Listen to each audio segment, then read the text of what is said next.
Une tumeur du rein a été identifiée sur votre scanner. Cette découverte peut susciter des questions ou des inquiétudes, mais vous n'êtes pas seul face à cette situation. Lors de cette première consultation, votre urologue prend le temps de vous expliquer ce que montrent les examens, où se situe la lésion et quelles seront les prochaines étapes. Votre proche peut également être présent pour vous accompagner et poser les questions importantes.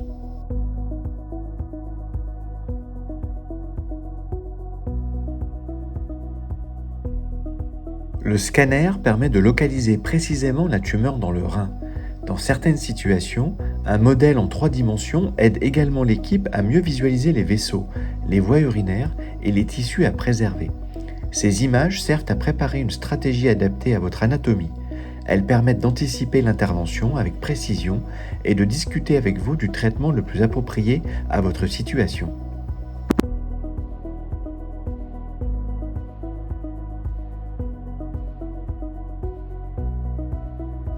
Le traitement n'est jamais choisi de manière automatique.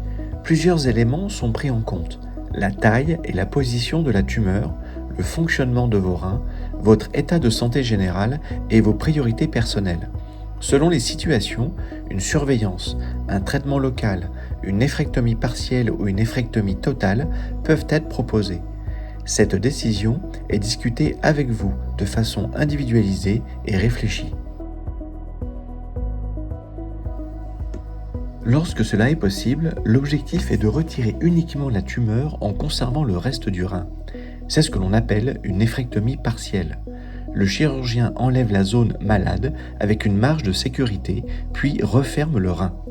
Cette technique vise à traiter efficacement la tumeur tout en préservant autant que possible le tissu rénal sain et la fonction du rein à long terme.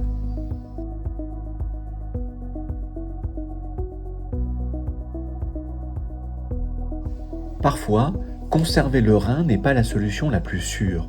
Cela peut arriver lorsque la tumeur est volumineuse, située au centre du rein ou trop proche de structures importantes.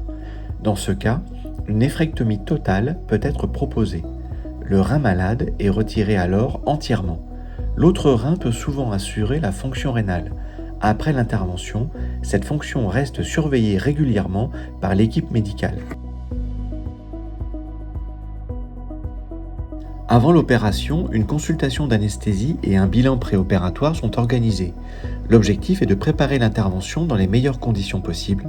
Les traitements habituels, les anticoagulants, la fonction rénale, les résultats sanguins et parfois l'électrocardiogramme sont vérifiés. Des consignes précises vous sont également données, notamment concernant le jeûne et les médicaments. Cette préparation permet d'anticiper les risques et de sécuriser votre prise en charge.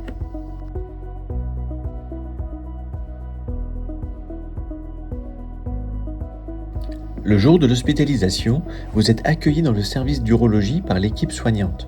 Votre identité, votre dossier médical et les informations nécessaires à l'intervention sont vérifiées avec attention. Un bracelet d'identification est mis en place et votre chambre est préparée. Ces contrôles font partie des mesures de sécurité habituelles. Ils permettent à chaque professionnel impliqué dans votre parcours de disposer des bonnes informations au bon moment.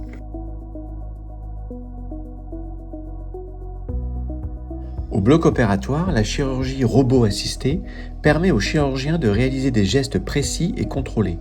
Le chirurgien dirige les instruments depuis une console avec une vision en 3 dimensions de la zone opérée. Le robot ne remplace pas le chirurgien, il traduit ses mouvements avec une grande précision. Autour du patient, l'équipe opératoire travaille de façon coordonnée pour assurer la sécurité, la surveillance et le bon déroulement de l'intervention. Après l'opération, vous êtes installé en salle de réveil pour une surveillance attentive. L'équipe contrôle régulièrement votre respiration, votre tension artérielle, votre fréquence cardiaque et votre confort. La douleur est évaluée afin d'adapter les traitements si nécessaire. La perfusion et la reprise de la diurèse sont également surveillées. Cette étape permet de s'assurer que le réveil se déroule dans de bonnes conditions avant votre retour dans votre chambre. De retour dans votre chambre, la récupération commence progressivement. Se lever, marcher un peu, boire et reprendre une alimentation légère participent au rétablissement. La douleur est contrôlée avec les traitements prescrits afin de vous permettre de bouger plus confortablement. Les pansements sont surveillés, tout comme la fonction des reins et les analyses nécessaires. Vous êtes accompagné à chaque étape avec un objectif simple: retrouverez progressivement votre autonomie en toute sécurité.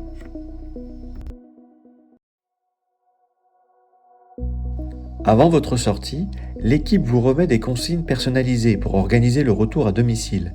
Elles concernent les soins des cicatrices, la reprise progressive des activités, les médicaments antidouleurs et les rendez-vous de suivi.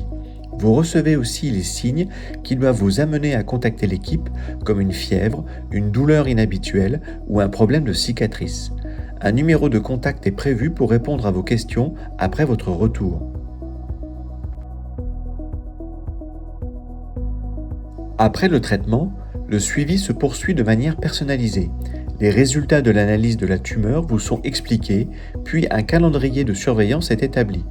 Il peut inclure des consultations, des prises de sang, une évaluation de la fonction rénale et des examens d'imagerie. Ce suivi permet de contrôler votre rétablissement et d'adapter la suite du parcours si nécessaire. L'objectif est de vous accompagner durablement vers un retour progressif à votre vie quotidienne.